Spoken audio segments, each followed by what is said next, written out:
Hi, everyone. Today we're going to look at energy. If you need to get a hold of me, the best way to do that is via my email. That's rcrawford@jcpsmail.org. Please don't leave messages, private messages on Google Classroom because sometimes I miss them. So let's look at energy. First off, I want you to know that energy is really going to be the opposite of matter.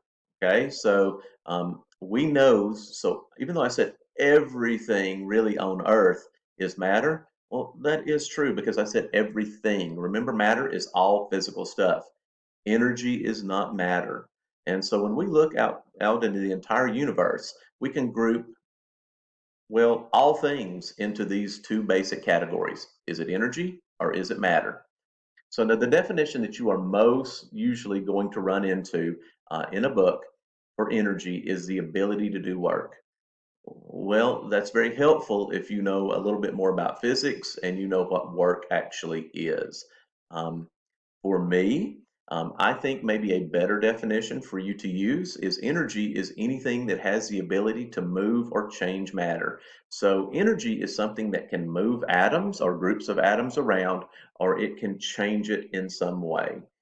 Okay, so energy, anything with the ability to move or change matter. And remember, matter is atoms. Now, we have two main types of energy. We have potential energy and we have something called kinetic energy. And these are pretty easy to understand. These are the two main types. Potential energy is energy stored in an object, whereas kinetic energy is energy in motion. So let's take a look at the example that's here. So we have an individual here who is using a bow and they have an arrow knot in it. Now, so when this person has pulled back on the bowstring, that has stored some energy here in the bow itself, right? So this is under stress. This is elastic, much like a rubber band. And so now when this energy is in this string, it is just waiting to be released. So when we say that potential energy is energy stored in an object, an arrow that is knocked like this is a good example of potential energy. Now, we said that kinetic energy was energy in motion. So when that arrow is released, now we have this arrow that is in motion and it's moving through the air. Now that arrow is now carrying that energy with it. So this is energy in motion. Let's suppose that this arrow hits a target. That energy is going to be transferred to whatever it hits, whether that would happen to be something you were hunting or a target. And you know that an arrow moving through the air can be dangerous because it has a lot of energy. So it has a lot of kinetic energy. So potential energy is energy that is stored in an object, much like we would see here, the energy that we store when we pull back on the bowstring.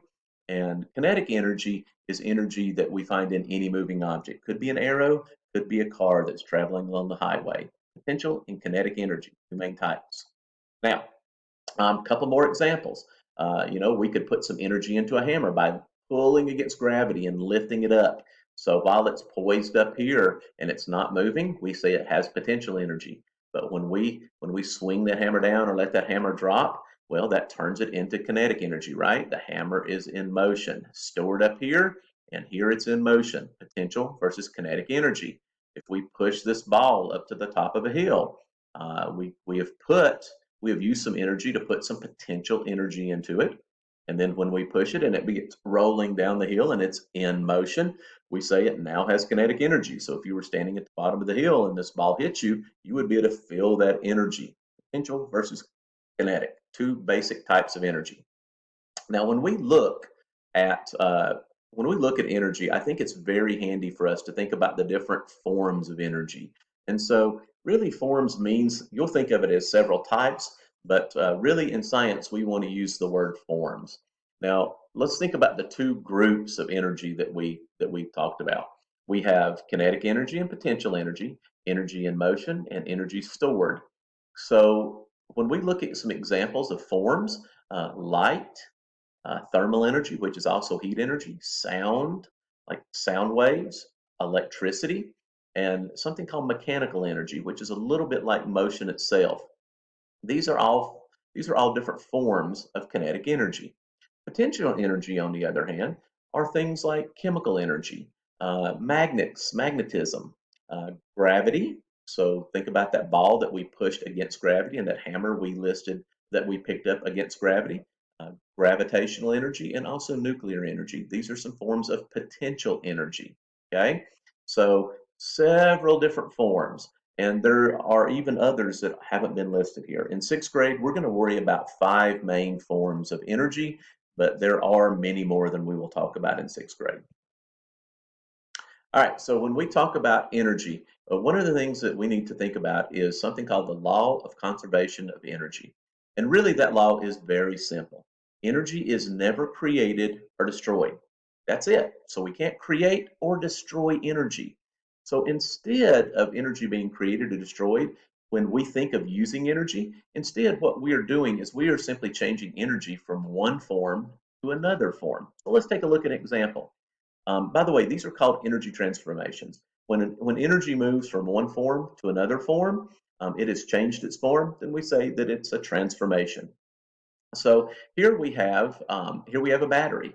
Inside there are some chemicals, and those chemicals are able to they have some potential energy to them. When we put those in a circuit, that becomes kinetic energy, right? So if we put those batteries into a flashlight, well, the energy isn't lost, it isn't gone. Remember, energy is conserved, but it is changed into another form. So chemical energy is turned into light energy. Similarly, we might take the chemical energy that's stored in gasoline. Okay, when our car, our vehicle uses the gasoline, it transforms that energy. It's not destroyed.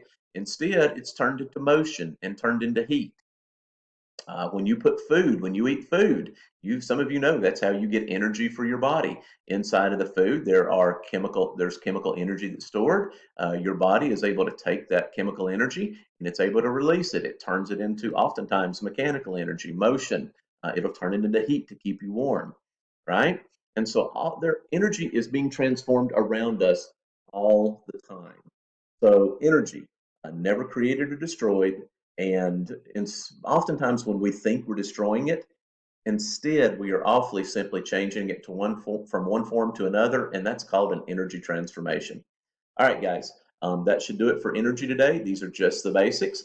I hope you have a great day.